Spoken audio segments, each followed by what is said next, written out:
attention, please. I think this is a good idea. Dreams without goals. People are getting fed up with corporate America. I want you to get up, stand up, fight back, ask what you can do for your country. Don't call it a comeback. All right, good morning, everybody. Welcome to another edition of Corner Launch. My name is Jeremy Griffin. We are broadcasting live from Startup Street. It's a cold morning here in Tampa. It is pretty cold. It's very, very cold. We got Gina Marie in the house. Hello, everybody. Andrew's supposed to be here shortly. I'm sure he'll stumble in Jerk. halfway through. Unbelievable, Andrew. And we got my man Alex Schlinsky. Close Gotcha. enough. We only planned it like 3 times. It's cool. Yep, POD, Prospecting on Demand, in the house. I like to tune into your videos and stuff that you do. You know what I mean? And I listen along and whatnot. So it's good to finally get a chance to meet you. Yeah, absolutely. Same. So for people who don't know, go ahead and tell everybody a little bit about what that is. Yeah, absolutely. What you do, and then we'll hop into the fun stuff. How'd you get started? Definitely. What have you gone through in life? Yeah. What are your thoughts all the on? good stuff. Yeah, exactly. All the good stuff. Yeah, so Prospecting on Demand, it's an online mentorship program, coaching program for entrepreneurs, mostly agency owners, digital marketing agency owners, coaches, consultants, people of all ages, walks, races, anywhere from, across the world we work with. We try to focus really in on like a mentorship group of about 50 people at a time to really help them scale from 6 to 7 figures. We do help the beginners, but as you probably know, it's always easier when someone has kind of the grasp and understanding. They just need that extra push, the extra processes, systems, sales,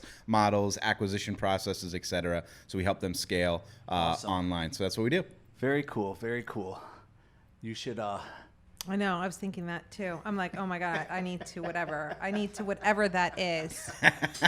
This is what we specialize in. Organizing things. Yeah, we're really good at organizing. Although I have to, give a shout out to my wife. If I didn't have her building this business with me, I don't think it would be feasible to build it the way I would, because I'm the most disorganized person ever. You asked me before, like, did you have coffee this morning? Well, I technically had coffee, but only because my wife made sure I brought water, I put on my underwear, I made coffee. So do we hire her when this organization? Pretty much. I need She's her. the entire operation. We just had our first child 2 months ago. Nice, congrats. So now she's full-time mom, stepping out of the business, and I'm wearing all these hats that she was doing before, and I'm like, this is not great. I need to bring someone else on to handle this. Tough. So yeah, it's been interesting. It's tough, especially in the realm of marketing. A lot of it is so subjective. Of course. And the creative aspect of it. That's really where I've struggled over the years, is the creativity, you know what I mean, of getting the concepts and the creativity of the graphics and the creativity of the videos and stuff, and trying to put processes together for that in regards to, we're starting it now. It would be ideal if we're done in 10 days, right? Right. Because you have a vision, the client has a vision, and it's just tough to rush creativity sometimes. So there's one thing Yeah. I talk about with Well said. creativity when you're building out systems or processes. We like to break them down into 2 different style of system development that we break down into the Picasso artistry style pieces, which is like optimization, creativity, things that would be difficult to ask Picasso, make an SOP on how you paint. Right. Pretty challenging thing to do. SOP again is. Yeah.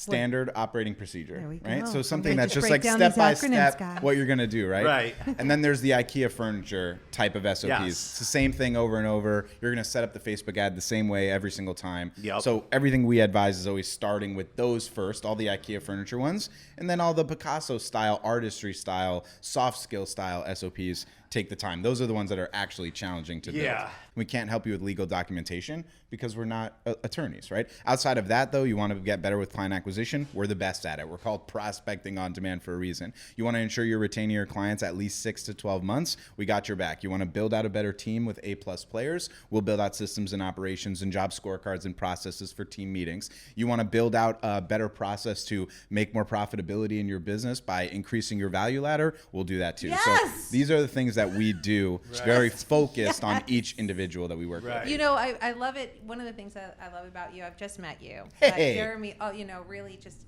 I love you just have such a great group of people, is that you talk fast. Because I'm I a don't know if you know fast this, talker. on YouTube, they have a button that's twice the speed, and it's what I only listen to YouTube with. Because I'll start something, I want to learn something, like, today, I'm like, oh fuck, no. So funny you said that. So one of the you want things, this information fast. one of the things that we do in our coaching program, specifically for sales, because that's really my favorite thing to talk about and like coach on, is we audit people's sales calls. So we talk about the idea of like practicing, role playing is really important, but elite athletes, you can't just practice. You have to review the game film. What happened in the game to make sure you're auditing it and doing better. So we actually review our client sales calls. And because I don't have the patience to sit there and watch a 45-minute video, I watch everything at 2 or 2.5 times speed because I get the idea of what I'm trying to do. But then my wife and I are trying to watch a show and it's like at 1 time speed. And I'm like, I'm going to die. I can't do this. This is so slow. I'm losing it. So I think my business has ruined all media for me. I don't want to watch anything. Right. Right. It's tough. This is terrible. It's so tough. slow. And there's movies, like really quality movies that are slow burn. It's meant to be that way. And I'm like, please go faster. I can't take this. It's like The Godfather. It's ruined me. And it's a great movie. But I'm like, I can't sit here for 3 hours and watch this shit. I can't. Godzilla vs. Kong came out last night, right? Did you watch it? No, there's like 45 minutes of bullshit. I just want to watch the fight. Right. Who wins? Is it the lizard or the gorilla? Like, that's all I care about. I don't want to watch the bullshit. Skip to that part. Skip to the fight. Yeah, exactly. I need the crux of the information. Act. It's funny you say the speed thing also because when I'm working with my clients, I'll be like, yeah, just watch the video at 1.5 times speed. They're like, do you know you? Like you can't watch a video of you speaking faster. You can't. Like, that's dang. great. That's who I want to watch and that want to listen to. Someone that I can't handle 2 times. Yeah, you're already speed. just going fast enough. Just going fast enough. And here, I want to throw something out as my own personal experience and selfishness to try to gain something in my own world, Please. From your knowledge. And that is, so I'm hiring someone and I've hired someone to hire someone, right? This was I'm actually, my virtual assistant, I've hired her. She's like, I can only work a little bit more. What do you want me to do in my last week? I'm like, hire someone because you know me. So she puts this thing together, which is so me, right? Like she needs this. And then she gets this point where you know what someone really thinks of you. You must be able to handle difficult humans. And like, I don't know what she was saying. I'm like, we can remove that, be able to manage them. They're super disorder. I'm like, that part is personal. Like we can remove that part, but everything else, just spit it out there. Let's see what comes back, right?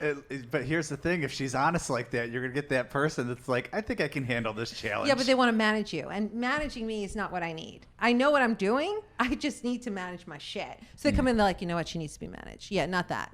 Like, no, I can't stand that person. I'm like, do not manage me. Like, that is not the goal here, right?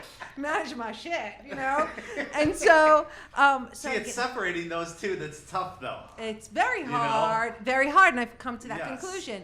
So I got someone, and she's like, I think I have found the perfect person. She's like, this is crazy. You've got to see it. I can't believe you got to respond immediately. And this girl doesn't move that fast. So I'm like, all right. So I call her, and it's like this.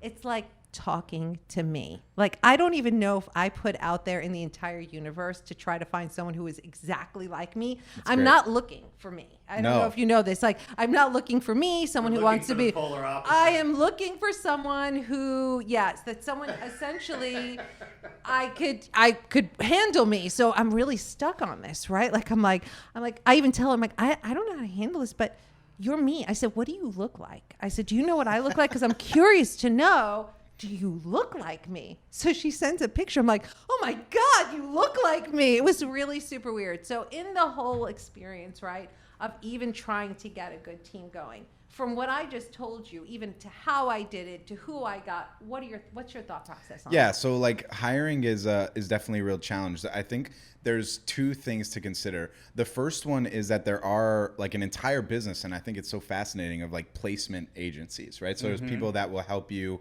with hiring VAs, or people that will help you with hiring salespeople, or people that will hire ISAs, individual sales agents, for you. And I find that to be so unique. And the reason why they do that is because people have such a hard time with finding the appropriate talent. And then, of course, especially now, it really is hard. It is hard. Now. And there's so many places to get the talent without the hiring placement agencies. There's Upwork, there's FreeUp, there's Market for Hire, there's Facebook groups. I do need to make a disclaimer. The reason why one of the transition I'm doing for my VA virtual assistant is because I want in person. So that's where it was complicated. Obviously, virtually, you want them in Tampa. I want them at my friggin' location that to makes come it in. 100 times more 100 times harder. Yeah, so no to doubt. imagine finding an exact version of myself local, it was really weird. That is so strange. It's so weird. Yeah, that's really so weird. Yeah, I think hiring in person is definitely a completely different game because the pool is now, I would say, what do you think? 1% of what the pool was prior? I mean, Absolutely. you have 100% of the pool of the whole world, and then now location-wise, it's probably 1%. Yeah. I mean, probably less if you do the exact actual math. But in terms of like hiring anyone, the first thing that I always do, and I think people skip out on this, is like, who do you know who knows them, right? Like that's always the first thing. Anyone that I hire, I'm always trying to identify, like, do you know someone also that has your work ethic, your skills, your abilities? I love trying to identify, like, using my network, similar how you would do with any like client acquisition process, trying to find someone coffee in the house. I agree. Woohoo! Thank you. Trying to Rick. find someone can The be a real country star. challenge. I think the first step for any success with anyone that you work with is getting really, really clear on expectation setting. I think most people that are hiring people have terrible expectation setting, and then they got all wrapped up and frustrated when they're not achieving the results that they want. We do this process called the ERAM model. And I'm big with acronyms. This is one of my most failed acronyms because ERAM doesn't mean shit. And REAM is not good enough. Like, that's not the word we're going for. So we had to go with ERAM. I'm disappointed in it, but What it is does what it is. ERAM mean? I'm sorry. So ERAM is what we do when we hire someone. It stands for expectations, resources, abilities, and motivation. So what we're trying to identify is, number one, what's your expectations of the job? So when we have a job role or a hire, we want to get clarity on their understanding of what the job role is. So we expect X, Y, Z. What do you expect? Mirror that back to us. And it's really effective, especially when you do this on a quarterly basis with all the team members of your process, because then they'll tell you, hey, this is what I'm thinking I'm supposed to do. You'll say, no, we're not on the same page. We have to do this instead.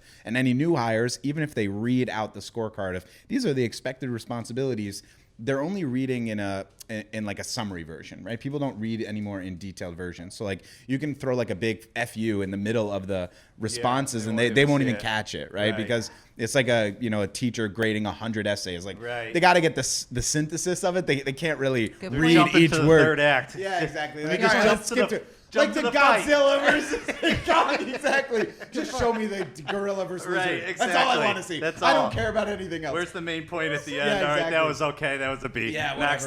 whatever. KO, it's over. So expectations is the first thing. Resources is really important. Identifying that if you want them to do something effectively, you have to provide them the appropriate resources to be able to do that. Whether it's they need to invest in a mentorship program, they need to have an SOP, they need to have a video training, whatever they need, do they have it? And are they willing to step up and tell you that they don't have it? Because if they can't be confident or honest with you up front and they're walking on eggshells, they're never going to be an A+ team member I will tell you the anyways. biggest issue, because my virtual assistant is amazing. But I have there's two issues. Maybe this is not for everyone. Everyone's fine with virtual assistants. But the two issues I have is she will come up with a complication. She's very smart, and she'll find a solution without telling me. Like, oh, so where is that? I didn't know, so I put it in this folder. It's great. Yeah, but I don't know where that folder is. So there's some update or some kind of communication. I love that she's forward like that. But honestly, at the end of the day, she's making decisions that I need to, right? So I'm like, all right, maybe this isn't the right fit. The other thing is I found out I think that I cannot communicate when it's not visually. I use a lot of hand gestures, that pointing. You can't really write anything down either. Like if somebody was going to ask you to send them a document of things that they need done, I know it's not fucking happening. Okay. I read my own messages and don't understand it.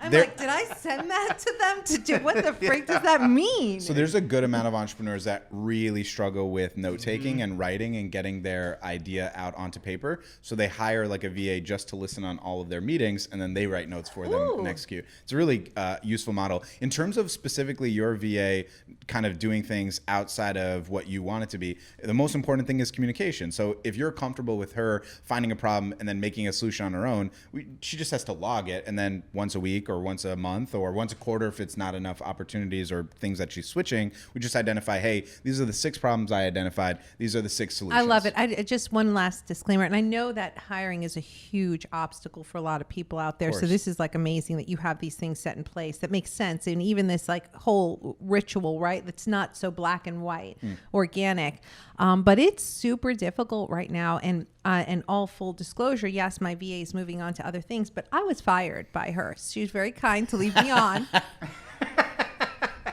It's just, But I think, I mean, she wouldn't say I was fired. She would say she's Yeah, it moving on to happens. other Yeah. things. But In I other just words, have it's to not tell you, it's me. Yeah. It's like, okay, means the same thing.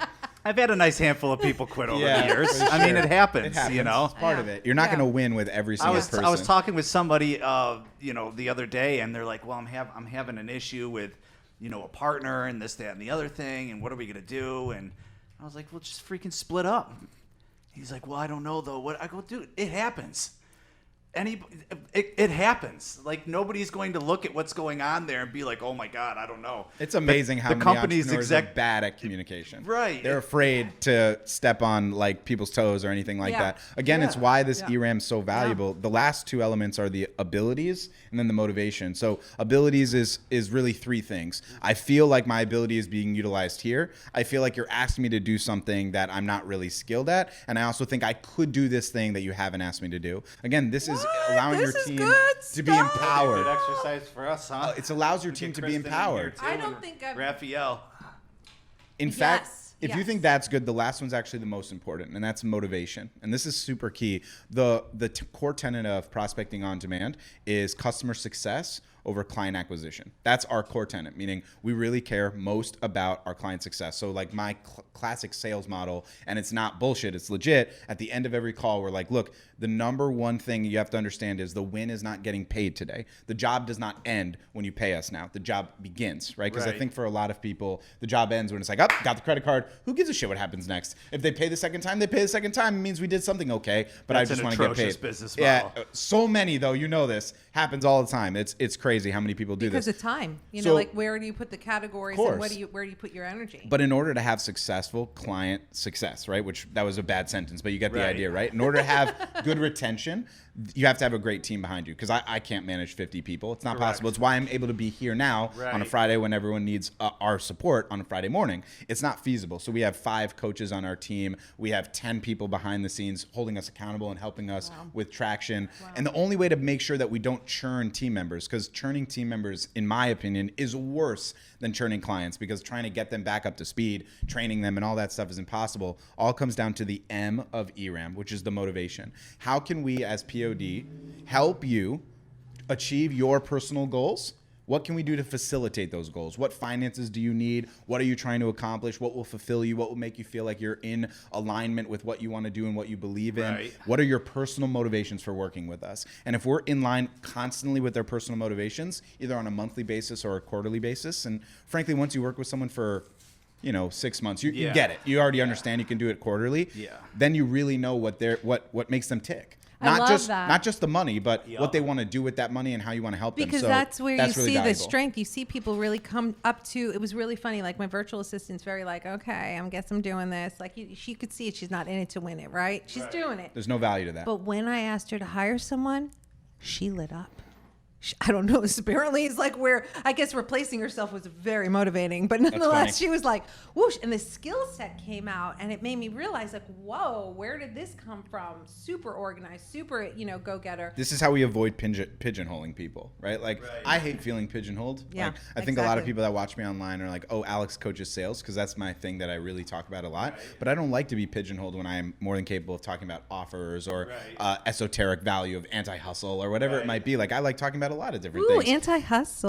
We can talk about it. It doesn't mean that I'm excellent at everything, right? It just means that I don't want to be pigeonholed, and I know the people that work with us don't want to be pigeonholed. So this ERAM model is really valuable to do that. I love that so much.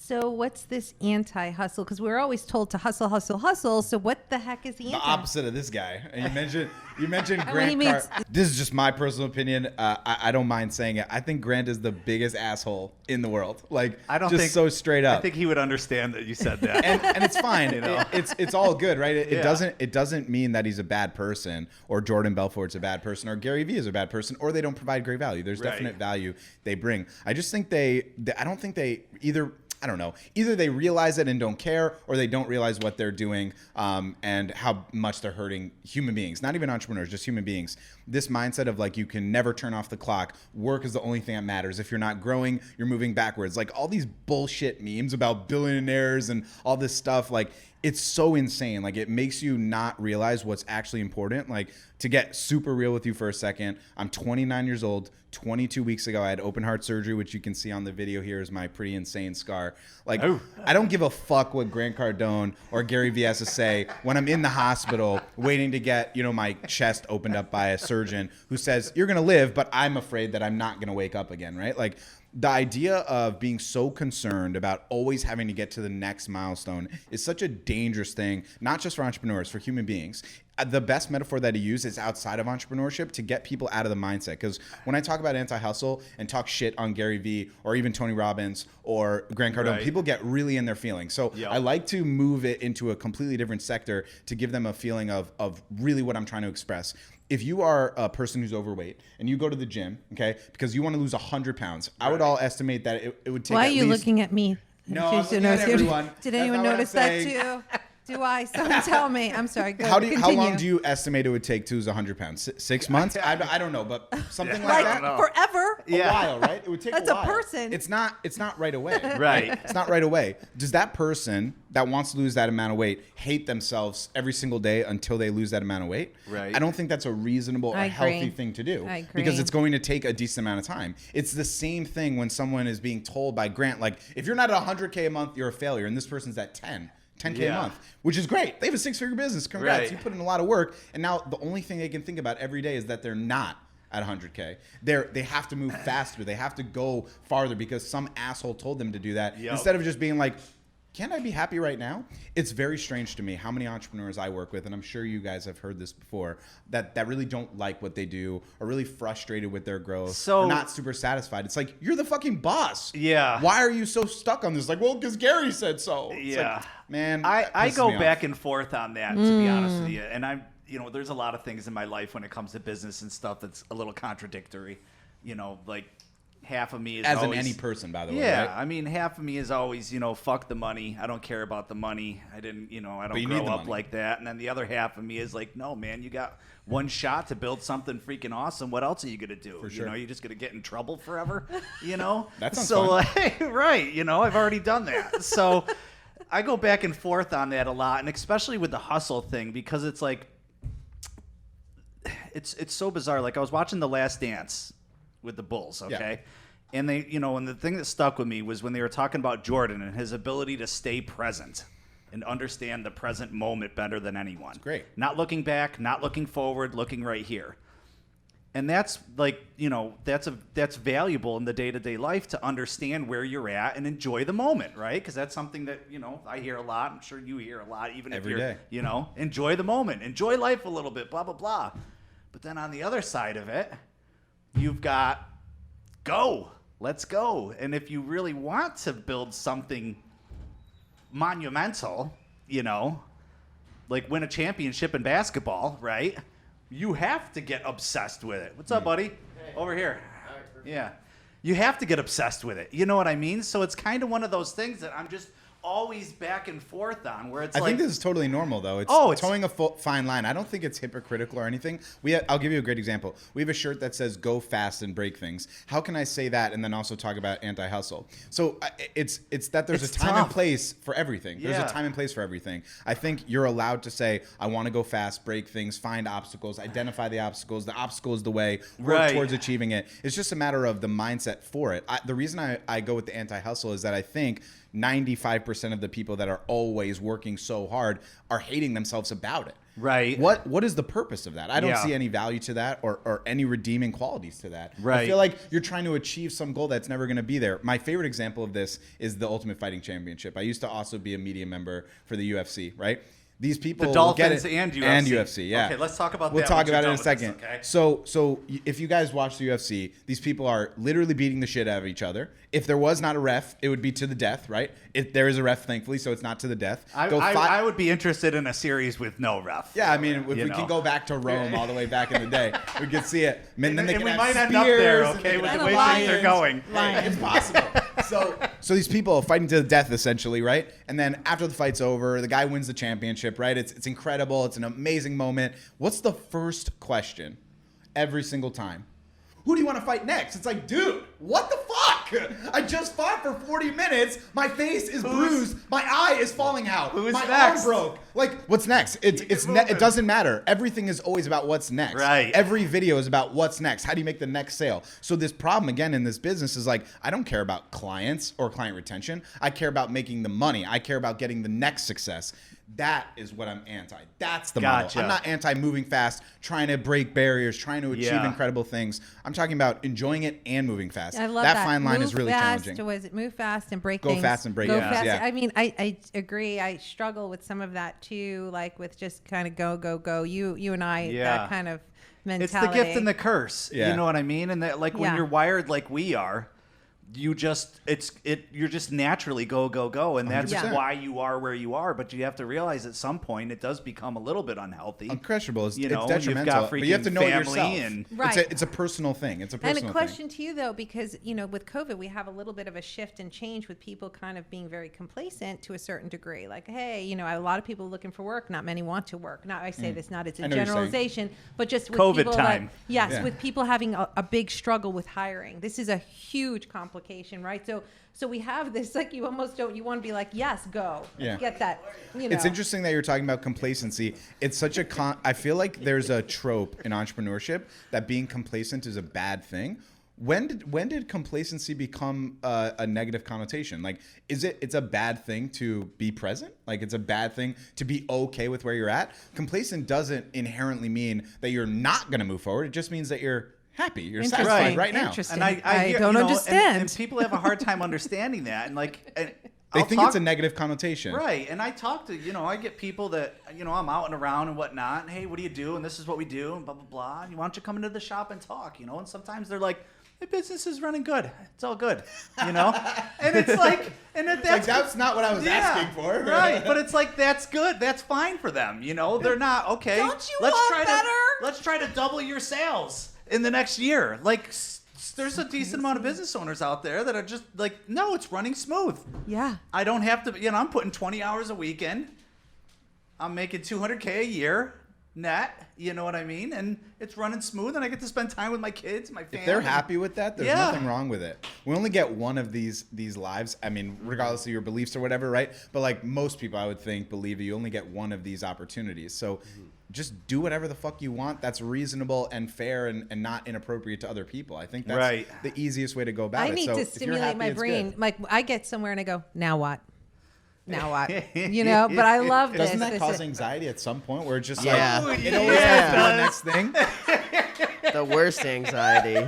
I don't feel like that's a worthwhile, it's a worthwhile endeavor. And I'm not saying that as someone that's figured it out. I do the same thing. Like, oh, what's next? How do we push the next thing? Yep. But the reason that I'm expressing this at all is because of the anxieties I felt until you have like, oh, you're going to have heart surgery. It's like, oh, wait, why did I worry about any of this stuff? Or watching your son be born for the first time and having your first child, like, why does anything else matter? Nothing else matters. So talk a little bit about the heart surgery. Talk about a couple of things maybe that, and I think we kind of already touched on a couple of them, Sure. but before and after. Yeah, Outlook so- on business. So outlook yeah, on life. I'll give you a quick rundown. Essentially, when I was 18 years old, I was going to an international school in Israel called Bar Ilan after I finished high school.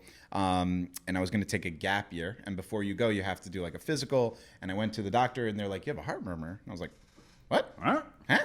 So I went to do like an echocardiogram, and they said that I have a leaky valve, a bicuspid aortic valve. So basically, like, your valve's supposed to have 3 leaflets on your aorta, and mine had 2. So it would leak, and then 10 years later down the line, it got worse, and it enlarged my heart a little bit. So I was allowed to actually say that I have too much heart, which I always thought was fun. I have too much heart. I give too much, right? Yeah. So they had to replace By the way, I valve. love that you were able to spin that into a tagline to benefit yourself. That's good shit right there. My parents always say that I have a unique ability to make my story, take anything that I deal with and make it my story. So I love that. I think that's really important. So yeah, they basically had to replace this valve. So I am part robot, in fact. My team actually bought me the Iron Man heart. It's in my desk in my office. You'll see it in all my videos, which I thought was really cool. So yeah, I think before the surgery, first off, one key element is that I knew I had to have it for a year. Because of COVID, we had to push it off. So that year, which was 2020, I found out in December 2019 I had to have the surgery. I had it in October of 2020, which is way too long to 10 months, to marinate yeah. on it. It was pretty awful, to be frank. Wow. Being there and like thinking about it, and my wife was 20 weeks pregnant when I had the surgery. So yeah, it was really shitty, to be honest, but definitely not a woe is me type thing. I was very confident that we were going to be fine because Right. the doctors had sold me on being fine. I'm a natural salesperson. So when I went in there, doctors are very like laissez-faire about, your health. They're like, yeah, we'll do this thing. It'll be good. And Yeah. we'll cut you open. And I'm like, can you tell me I'm going to be okay? He's like, well, I can't guarantee it, but you're going to be fine. Right. I'm like, okay, Right. that's good enough. They can't guarantee it for legal reasons, obviously. Right. But, everyone is fine, which, on an entirely different podcast altogether, like medical marvels of like, it's just crazy, like freaking cut my sternum open and open my heart and put a thing. It's just crazy. Right.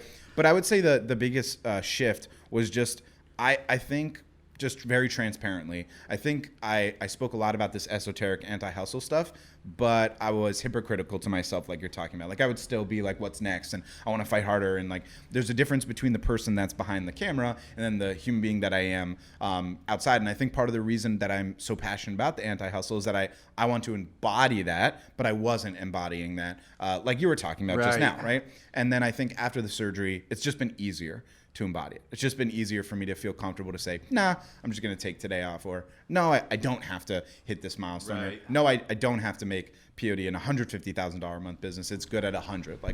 And I think that would be the biggest difference and biggest shift for me, like allowing myself to back up my word even better. I think everyone wants to back up their word, just human beings in general. It's just hard.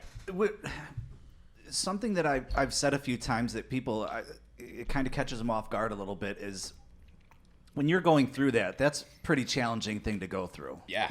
And obviously it's not like everything fell apart for you. No. But I think that people don't understand that when they're in business and it's going on for years, right? Like if you've been in for 10 years, you're going to be in for 20 years, whatever. There's going to be peaks and valleys, Of right? course. And when the Even in 1 year, by the way. Even 1 year. Exactly, but sometimes when you get going longer, like you have things that happen in your life that are outside of the business Unquestionably. that are going to affect it. And I don't give a shit who you are. I've seen a lot of people go out of business because of divorces. They started partying too much, issues with their kids, you know what I mean? And I think that understanding when you're in that valley, if it's a valley because of the business, you can fix that. You can't fix the shit around you sometimes in your personal life. No. That just surviving is actually winning. Oh, unquestionably. You know what I mean? And it's like last year when COVID came around, I was like, all right, so we had all these things we were going to do this year, all that. I have to scratch almost all of it. Everything, yeah. You know what I mean? Let's just survive. Let's make sure that the shop is still open when this is done, whenever the hell that's going to be, right? But I think that understanding that and being able to take a 10,000-foot view of your own personal life and understand when you're going through that is so freaking important. Yeah. Definitely. Definitely. And I mean, props to you for going through that. And my God, having to wait for 10 months. Yeah, it sucked. With it in the back of your mind. Yeah, waiting was the worst part for sure. I think part of what you're talking about, and back to kind of the anti-hustle model, it's really relevant what you're saying.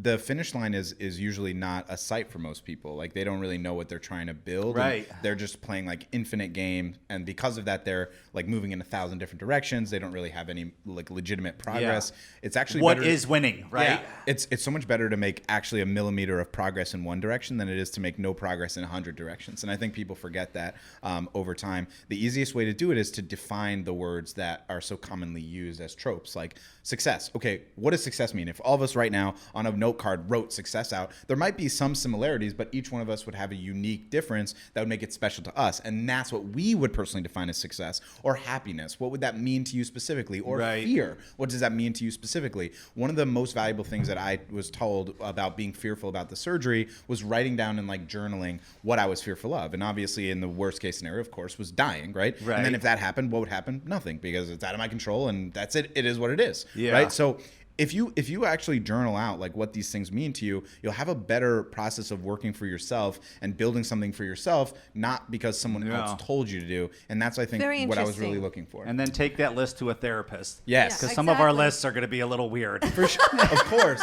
And I think owning And your don't leave it weirdness anywhere. is Don't okay. leave the list anywhere. So the big thing, like what I'm hearing from you too, is that because there's kind of unique things during COVID that from what we've experienced. So you have this very tailored, defined group of people that you're working with. Yeah. Of course, there's cost associated. There's commitment and a lot of. But I also see something in you, and you're probably doing it already to reach a broader kind of market too, in this kind of motivating, igniting scenario. Absolutely. With motivation, hiring, all of that kind of stuff. I would love to see more of that, or is there a place for us to go to watch that? So yeah, definitely. Speaking is definitely my favorite thing to do. Obviously, due to COVID, that was crushed pretty significantly. So we live here in Tampa, right? So I went to UCF in Orlando. I used to speak at UCF once a quarter for Student Alumni Association for about like 250 students, which was wonderful and an incredible experience. And I've spoken at a lot of marketing events and sponsored plenty of those events to speak at or get paid at. You guys know how it is. Sometimes you pay for it. Sometimes they pay you. I've done and run my own events here in Tampa. We ran a 130-person event here last February, which is crazy to think about how long ago that was. But yeah, I mean, speaking is definitely my favorite thing. It's the thing that it's my biggest passion. It's the thing that gets me most excited. It's the thing where I feel like I'm most in line with myself. The obstacle is trying to be able to do that in today's day and age is challenging. I do think over the next 6 months and year, it will become a lot easier and better. As I just mentioned before we started the recording, we have a small 50-person event coming up here in Tampa, which I'm really excited about. And then hopefully by year's end, we'll have a 200-person event here in Tampa that we can speak at. But yeah, on my YouTube page, which is Prospecting on Demand, we go through and break down all of our speeches. I have a bunch of speeches from UCF, and I was part of like the National Society of Leadership and Success, which I did some speaking for them. But yeah, it's definitely my favorite thing to do. I just wish that COVID didn't happen specifically for the speaking aspect. Obviously, there's a lot of other worse scenarios, but I wish that I could have done that for sure. There's opportunity there, especially for you, and to change lives, because I see a lack of motivation. We don't have a lot of discussion, obviously, some depression, some usage of substances, and also, as crazy as this sounds, I was speaking to a group of business owners yesterday, and one of the things that they had brought up was loyalty. That there's a sense of lack of loyalty, and I don't know if this is okay. So tell me. Repping all about culture. I mean, that's what it is, right? The L in culture is about loyalty. I mean, that's what it's about. Like, if you cannot build loyalty with your community or with your team, like, you can't build anything. What is loyalty, though? Like, when we look at this, what is loyalty in today's day and age when there's so much opportunity? Everybody's reaching all over the place. I think loyalty is probably trust, I would say. That's probably the easiest thing. Like, yeah, you're right. I would agree that loyalty is not only working with one person or one team. I think loyalty is the willingness to be open enough to tell someone how you feel and what you're experiencing and what you want to do, so that, you're not going behind their back and doing something afraid. This is the idea of that walking on eggshells. I think so many people do, me included, by the way. It's easy to say, harder to do. Obviously, I still do this many times. But like walking on eggshells in a concerned way of like how they're going to take it or what they're going to say. I think just speaking your truth, expressing really what you feel is loyalty, not necessarily just by any means necessary, unconditionally being a part of someone's team or process or belief. I love this, and you hit the nail on the head, and also how it's received as well as a key portion of that kind of trust, right? Like putting that out on the table and not necessarily having it, especially with the partnerships and all of those kind of things, being able to have that conversation. Yeah, very important. Very important. So you were talking about the UFC. Yeah. And we were talking about the Dolphins before the. Yeah. we won't mention. Don't do it. This guy's friggin' talking about Dan Marino. I promise that we won't mention Dan Marino. Okay. We're in Tampa. Got to talk about Tom Brady, and oh my God. So you're working in the media department, though, for those two, which are big organizations. Yeah. And fun organizations to promote. You know what I mean? It's like, depends. Miami Dolphins versus being a, Tampa Generals media team. You know what I mean? I would agree with that. Some are more fun than others. So what was that like, and what did you kind of take from that? Yeah. That you were able to use at a you know what I mean, at a more micro level afterwards. Pressure. You told me your dad was a Dolphins fan, right? Correct. So my dad is a big Dolphins fan. His dad was a Dolphins fan. They had season tickets to the 72 undefeated season.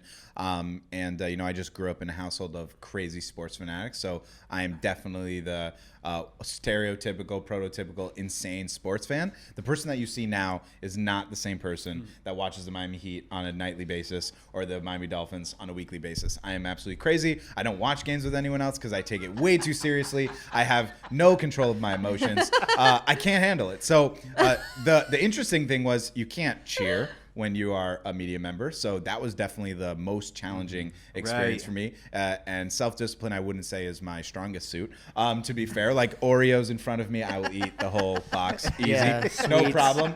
I can't control it. I can't control sweets. Bad. That's It's the bad. one. Yeah. You know the best way to control it? Not have them in the house. Don't buy it. Yeah. Exactly. Out of The sight, easiest out of way. mind. Then you're at Yeah. Target and you're like sneaking them. Yeah. You're like opening up. Yep. I'm sorry.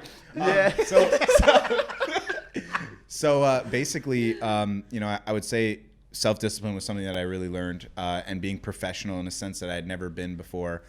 Because I think when you're a kid, I was still a kid at that time. I mean, you could still say 29-year-old's a kid, whatever you Right. want to say. But at that time, I was 20 and 21 when I was working for the Dolphins and doing media for the UFC as well. And I still looked up to these players as a fan, right? Right. But now you have to be a professional. And that was a very different experience. At that time, my agency... You're all Google-eyed. Yeah, I was like, oh my God, it's so exciting. It was pretty crazy. So the way I got the opportunity, though, was probably the thing that I learned the most. So after I graduated UCF, I graduated with a psych degree, and I wanted to become a psychologist, but some certain things happened that made me realize it's not the right fit for me. Like, I'm too emotionally invested in these types of things, and it wouldn't be a healthy decision for me career choice, which, college is really challenging to try to find what you want to do. Right. So I thought, like, what am I really passionate about? That's the most common thing for people like that talk about entrepreneurship. Like, what are you passionate about? And easy enough for me is I love the Miami Dolphins. Like, I would love to write with them and learn about that and be a part of this business. So I didn't have any journalism experience. I didn't have any understanding of how to get in front of the media department, but I did have Google. So I searched Google, like Miami Dolphins media department. I found Jason Jenkins, and literally the only thing I did was call him every single day for 2 months straight. And every single day, I would get the same lady at the front desk saying, Jason's not available, he's at lunch, he's in a meeting. Every excuse under the sun, and then she had to reuse the 30 canned excuses that she had probably two or three times, until one day she finally said, all right, Jason's available, I'll patch you through. And during that 30 seconds of the elevator music on hold music, I'm like, holy fuck, I have absolutely no idea what I'm going to say. I didn't know I was going to get to this point. So the phone gets picked up, and he's like, Jason Jenkins, Miami Dolphins media department, how can I help you? I'm like, Alex, Dolphins fan media, please. He's like, great, I'll see you on Sunday, you're credentialed. And it was that simple. And now, look, in retrospect, obviously, it's much easier to say the story in 20 seconds than it was experiencing it in 60 days. The other thing I didn't mention prior to that was I sent about 1,000 emails to Dolphins websites to get a byline, which is being able to write, offering free trial. Like, I'll write at no cost if you give me the opportunity, just to get my foot in the door. Like, I didn't know what I didn't know. So finally, when they answered, it makes it all seem like this Cinderella story, but I can't remember, frankly, because it's so long ago. I don't think transparently in the 60 days of me calling that I really believed that I would happen. I just thought, like, I'm willing to hear no more times than they're more than likely willing to say it. Right? I just didn't know how many times. I like that. I am willing to hear no more times than they're willing to say it. I just didn't know, frankly, how many times they were willing to say it, right? Again, like you said, it's a great line. I know it's a great line. I love it. It's sexy. But if we go back right now to that moment, I didn't know on day 49 that 11 days later they'd say yes. Right. It could have been a year. They could have always said no, and maybe I would have given up. I don't know. What were I don't you doing at the time while you were waiting and taking these calls? So yeah, it's pretty weird. So in college, here's where things get weird. So it is a little strange. It is a little strange. In college, before I left to college, my gap year, I was working for an attorney, posting on social media and doing constant contact newsletters. And that was the beginning of my agency, which I never knew was an agency. I didn't even know that was a thing. Yeah. But when I went to UCF, I asked him naturally if he knew any attorneys in Orlando, and I got him as a client. And then I had probably like 5-6 clients at a time, paying me $1,000 a month or so to post for them on social social media and on Facebook. This is even before Facebook had started, which is crazy to think about now. Right. It's so wild. But I don't think, I just being very real, I don't think I had the entrepreneurial brain yet. I just thought this is my side hustle. This is what I can make money from. So even after I graduated, I still had several clients there and I still was making money. But I don't think I realized there was an opportunity yet because I hadn't seen like the dumbass Ty Lopez ad yet. As soon as I saw that, then I was like, oh, okay, there's like a business Right. here. So that's what I was doing to make money, but I still wasn't in the mindset of like, this is how I'm going to make money. It was just like, I work with attorneys and I post on social media. Like that was Right. what I was doing. So it's crazy how that ended up becoming the business 2.5 years later.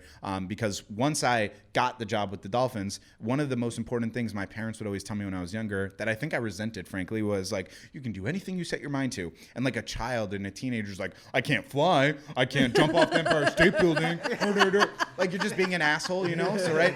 But then it's just how people are, you know, it's just how Right. kids are. So when it actually was achieved, and I should have brought the badge today. I have the media member badge. Like that achievement was, I think, greater than any achievement like professionally than anything else because of being such a Dolphins fan and creating this completely by myself. No one, literally Yeah. no Right, one helped right, me. right. I Yeah. did it by Right. myself.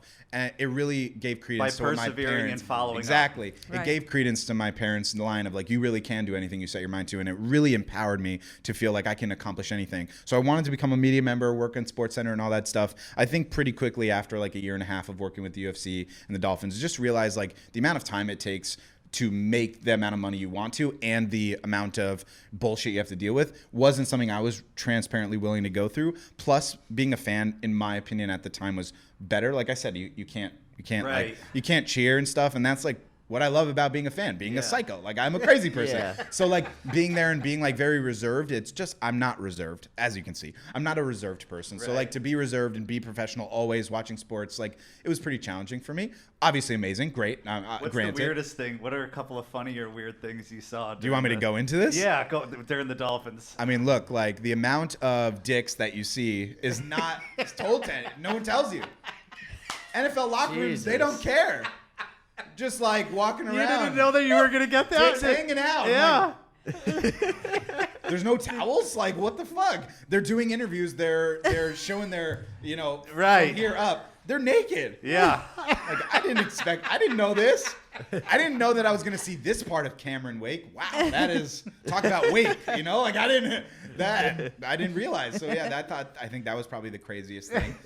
Seeing arguments like after a loss, because the Dolphins suck, obviously, so lots of losing. It was just, it was definitely they get pretty heated in the locker room absolutely, afterwards. Really? absolutely, yeah. In Like their guys face, going against each other and stuff? 100%, screaming, yelling, a lot of Kind people. of motivating though, isn't it? More scary, I would Yeah. say. At that time, more scary than motivating. These are huge men, huge. 20-year-old You have to Alex. understand, like I'm like 5'6", like these are like 6'5", 280, like huge people, like unbelievably sized, You're like, oh my God, are they just going to come over? Yeah, and they're gonna crush me. for fun? Exactly. Like who the f- is this guy? I'm gonna crush him. Super common. But yeah, I would say that was pretty interesting experience. And an amazing opportunity for me to realize like you really can do anything you set your mind to, but just because you're passionate about something doesn't mean necessarily like it's the best avenue for you professionally. And then I think when I stopped working was after I had seen some ads on Facebook about how you can build an agency, and it started clicking for me. And the story is so ironic. Like I went to a weigh-in, which before any fights, they do a weigh-in the day before to make sure that the fight, can go on professionally. It's like Right. governed by the government. It's so stupid. But regardless, they have to like weigh in the day before. So I went to this event, and this guy was on his laptop on an app I'd never seen before called TweetDeck, which is like a Twitter application that you can look at a bunch of like different stories at the same time. So I sparked up a conversation, and he said 3 words that I'd never heard before. And he's like, I'm a social media manager. I was like, that's what I do for attorneys. That's my side hustle. That's the name of it. That's the Right. word. And I was sparking it up. He's like, yeah, the guy made good money doing this. And let's chat about it. And he gave me his card. We spoke, I think, either the next day or 2 days after the event or whatever. We met up and had some coffee, and he was telling me how he got all these opportunities. Less than a month later, by serendipity, he ended up getting hired by a larger company in Seattle and had to move out and had to give away all his social media clients that are sports clients to a guy that knows social media and knows sports that he just met, Boom, boom, which was me. there you go. And suddenly now I had attorney clients and I had sports clients. So I worked for this company called Go Fight Live, which had like this whole MMA organization. It was so cool. But yeah, it was amazing. And I started making a decent amount of money. I think I was probably at like maybe 12 to 15K or so per month at that point. Okay. And I think I was making maybe $3,500 a month from writing. So you can see pretty quickly, like, this is an obvious decision. Yep. So I had to quit writing, which was challenging for sure because I had achieved something that I didn't realize I would, but it was just so obvious. So once I did that and then invested in mentorship and courses and learning how to really build an agency, it's funny that I had an agency for about 4, Right. maybe even 5 years. And I had no idea. Like, I didn't know that social media management was a thing. I thought advertising was like a billboard and a radio ad. Like, I don't think I thought deeper than that because I Yeah. just wasn't in that Well, you world. you were in the shift. Exactly. You were know? in. It I was- wasn't at the time. It was not. It wasn't I was definitely early on for sure. Yeah. I don't think I was the first. I was definitely early on. So obviously you probably Yep. guys know Dan Henry, right? Yes. He was like beginning his ads course at that time, which I think was like amongst the beginnings of like Ty Lopez and Dave Rogan-Moser and Sam This Ovens. is all like what, about 6-7 years ago now, probably. Yeah, like probably like 2015 and 16, I would Gotcha. say. Okay. Something like Yeah, that. 5-6 years. Yeah, something like that. So pretty insane to then transition that. And then I built my agency with my wife for 2 years, quit everything, and then started doing coaching Yeah. and speaking, which is something I'm much more passionate about. So we it's- still have attorney clients to this day, which is insane to think about 10 years later. But it's just such a weird story how that ended up happening with the Dolphins and UFC like Yeah. mixed in. That's fascinating. Yeah, it's very strange. And not Really? realizing it either. It's kind of weird coming up doing all of this stuff in the shift. Yeah, definitely You know, strange. because you get to look back, like you were talking about, Grant before. When you look back at like those first videos that they did in like 2014, he's like behind a shitty little desk with some crap on it. Like, and it's like that natural wood color, you That's know what funny. I mean? I And love there's it. there's like a thing behind him, like some other little crap thing, and then you look at it to now, and it's like everybody's kind of been living through this transformation, but like none of us really realize, like, we are the guinea pigs. Oh, Yeah. unquestionably. You know Yeah. what I mean? Unquestionably. Yeah. I think a lot of people also feel like maybe they're starting too late. I don't believe that at all. Well, I- that's exactly what I was just gonna say. Was it's interesting because as we're living through it, and now it's starting to become mainstream, right? I mean, it is. Where does it go from there? You know what I mean? Especially the social media thing. Does it continue to evolve with other spin-offs? Does it become lame? And the next generation thinks it's lame, right? Because I'm everything totally becomes cool. lame at some I'm totally point. cool to be lame as long as I'm making the money I want to and I'm providing for my family. I'm Right. happy to be the lamest person on the But world. like, where does it shift to, and how does it shift, and all that? You know, I it's have crazy. I don't know if this is the case, but I have a pretty staunch opinion on this. I think because we live in the entrepreneurial bubble, specifically the marketing bubble, we think that there's like the zeitgeist is like everyone knows it's a marketing agency thing, and then Right. you like go to talk to someone that's outside of the bubble, and they're like, "You do what on Facebook? You what? You make dude. money by posting ads?" Yeah. I really don't think it's as prevalent in the world as we think Oh, it is. no. It's much smaller than we think it is. We all know Grant and Gary. You'd be surprised how many business owners around here in Have Tampa no fucking idea who they clue are. who he is. No, and Either they don't one of them, care. any of them. And they don't you know care. what I mean? Right, exactly. No. And they don't have any followers either. Nah. Okay. I was telling somebody the other day, I was like, do you know the guy that started freaking Shopify? He has like 5,000 followers on Instagram.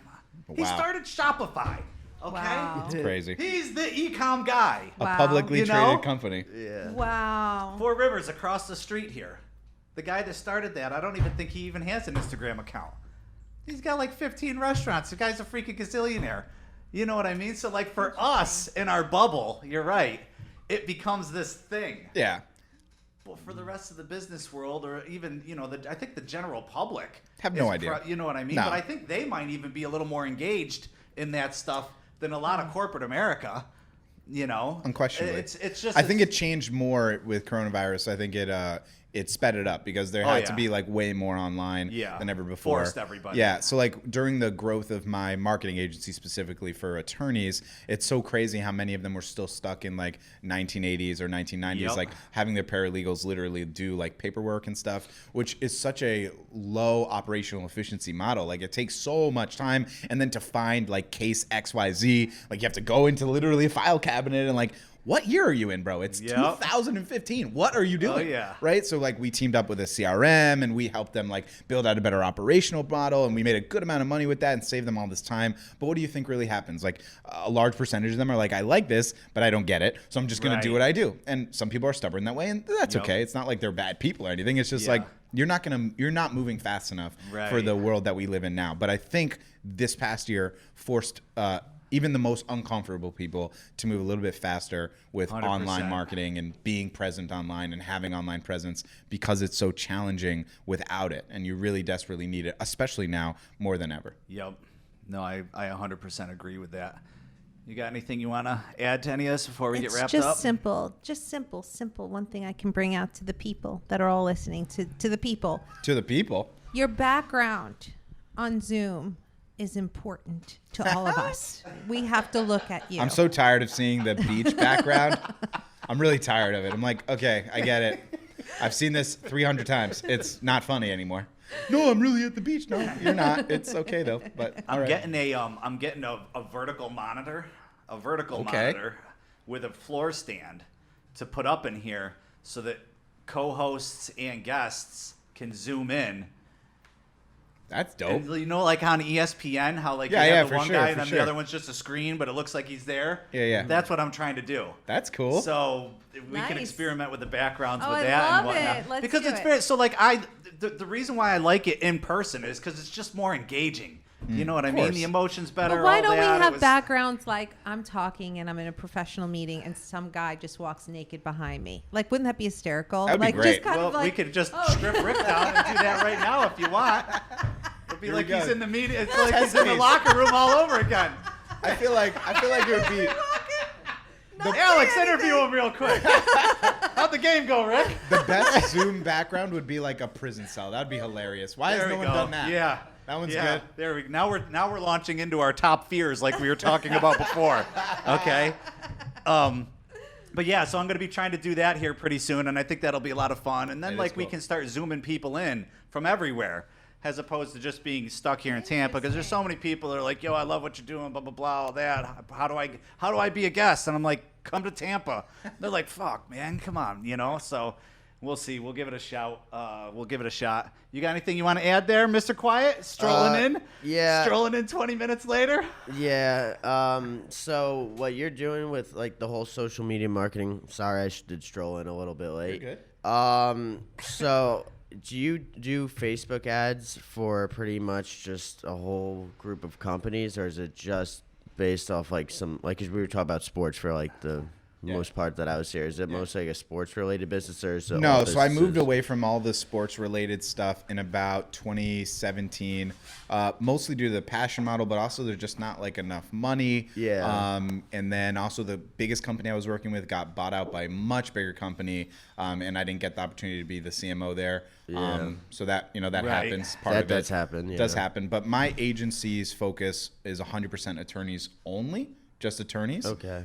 So we work with personal injury attorneys, 99%. We have maybe one or two not personal injury attorneys, but only Right. personal injury attorneys. Cool. Me, ads-wise, know Love that. absolutely nothing. I don't know anything Oh, about really? ads. Just the team. I don't actually do anything for the company. The company is completely handled by everyone else. Yeah. So I can focus on prospecting on demand, which is the mentorship program. That's my Gotcha. real passion. That's the thing I really like doing. Gotcha. Coaching, speaking, supporting people. Awesome. Attorneys are assholes. Like they're not. They're They're not challenging. great people. They're not. They're never happy with anything. I mean, no matter what you do, like, thanks for the $20,000 case. Where's the next one? Like, wow, cool, thanks, awesome, thank you. Yeah. People, entrepreneurs like that we work with are so genuinely appreciative.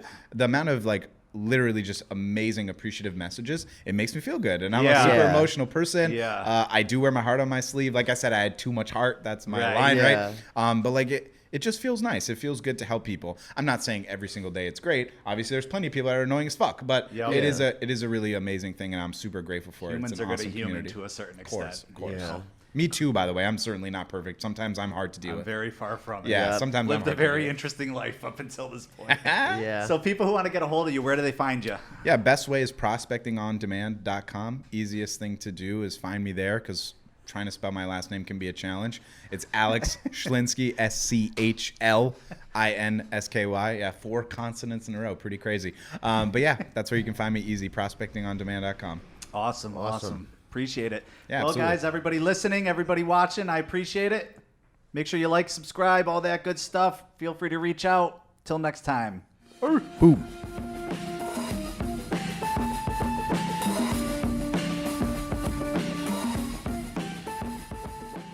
Now, make sure you guys talk into your mics when you talk, okay? Make Brendan's. Is this close enough? That's close enough. Yep. Do I lick it? Make Brendan. I mean, you can get right in on that bad boy if you want to, okay? Listen, I don't know if you've heard of COVID. I think that's inappropriate. I would say so. You can lick it with I your did mask get on. my first vaccine, so soon I'll be Yeah. allowed to lick doorknobs again.